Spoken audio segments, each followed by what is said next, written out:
Maulud bid'ah. Orang Syiah yang pertama yang membawa maulud yang dipakai oleh Ahlus Sunnah wal Jamaah. Hall, orang Syiah yang pertama membawa hall dan dilanjutkan oleh NU. Tabarruk, berkah, ziarah kubur, tawassul, sholawatan rame-rame adalah semuanya tradisi Syiah yang juga dilakukan oleh Ahlus Sunnah wal Jamaah. Saya tidak ada perbedaan dengan kiai-kiai. Mereka tawassul, mereka tabarruk, mereka kunut, mereka macam-macam. Saya sama dengan dia, tapi saya Syiah, dia Ahlus Sunnah wal Jamaah, saya bersaudara dengannya. Tetapi kemudian Salafiyah yang mengatakan bahwa ini bid'ah, lalu diadu antara Ahlus Sunnah dan Syiah. Itu mungkin yang dapat saya sampaikan. Mohon maaf. Assalamualaikum warahmatullahi wabarakatuh. Maulid Nabi pertama kali diadakan oleh Al-Mu'izz Lidinillah, Khalifah Fatimiyah, yang membangun khilafah di Mesir pada tahun 361 Hijriah. Jadi terus terang saja, nanti saya dikira Syiah nanti. Ini sejarah ini. Pertama kali yang mengadakan Maulid Nabi adalah khilafah Fatimiyah yang bermadzhab Syiah di Kairo.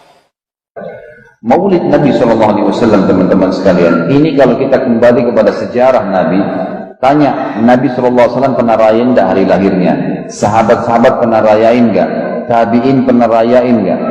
Tidak pernah ada jawaban dari orang yang memastikan Nabi pernah rayain seperti sekarang.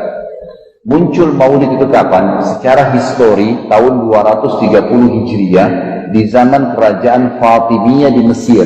Siapa Fatimiyah ini?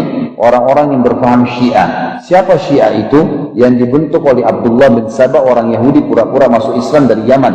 Di zaman Uthman bin Affan, dia mengaku sebagai Muslim, lalu dia memfitnah, mengatakan Abu Bakar sama Umar telah merebut khilafahnya Ali. Lalu sama Uthman ditangkap, dikeluarin dari Madinah. Dia lalu membuat kelompok pemberontak masuk ke Madinah membunuh Uthman bin Affan radhiyallahu anhu. Lalu kemudian Ali bin Abi Thalib jadi khalifah, dia masuk lagi buat fitnah baru. Dia mengatakan Abu Bakar, Umar, Uthman merebut khilafahnya Ali. Maka Ali radhiyallahu anhu pun menangkap dia lalu mengatakan, "Apa kau bilang itu?" Dia bilang, "Iya." Kata Ali, "Saya sendiri tidak pernah merasa begitu. Kenapa kau harus membahasakan itu?" Lalu dia bilang, "Saya yakin seperti itu." Kata Ali, "Kau harus bertobat. Kalau kau tidak tobat, saya akan cambuk kamu haddul muftari." Muftari ini adalah cambukan bagi pendusta. Kamu dusta.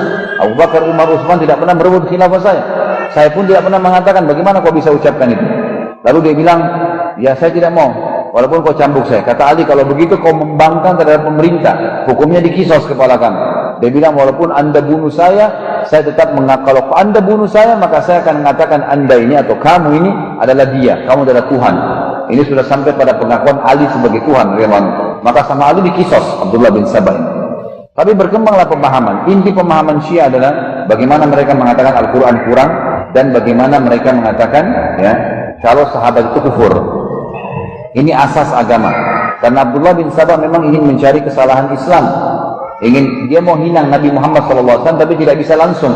Yang dihina adalah mertua Nabi, Abu Bakar, Umar, istri Nabi, Hafsah dan Aisyah radhiyallahu anha ajma'in. Ini yang dihina, gitu kan? Kalau anda betul cinta kepada Nabi Muhammad SAW, Nabi Muhammad SAW tidak meninggal dunia kecuali sudah menyampaikan semua ajaran agama ini. Nggak ada yang tersisa.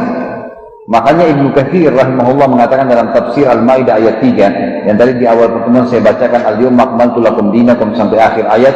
Beliau mengatakan ini tandanya ya, Nabi Muhammad SAW tidak meninggal dunia kecuali sudah menyampaikan semua yang Allah inginkan, yang halal, yang haram, yang gelap, yang terang, yang kecil, yang besar, yang samar, yang jelas, semua sudah disampaikan. Jadi setiap muslim tidak boleh lagi menambah ajaran apapun setelah itu. Nabi SAW tidak ajarkan, tidak kita kerjakan. Hanya itu, sederhana saja. Hanya itu saja. Kalau ada perintahnya kerjakan, tidak ada perintahnya dijauhi. Karena Nabi Muhammad SAW mengatakan, "Man ahdatsa fi amrina hadza ma laysa minhu fa huwa raddun aw mardud." Siapa yang berbuat yang tidak kami contohkan akan ditolak atau akan tertolak.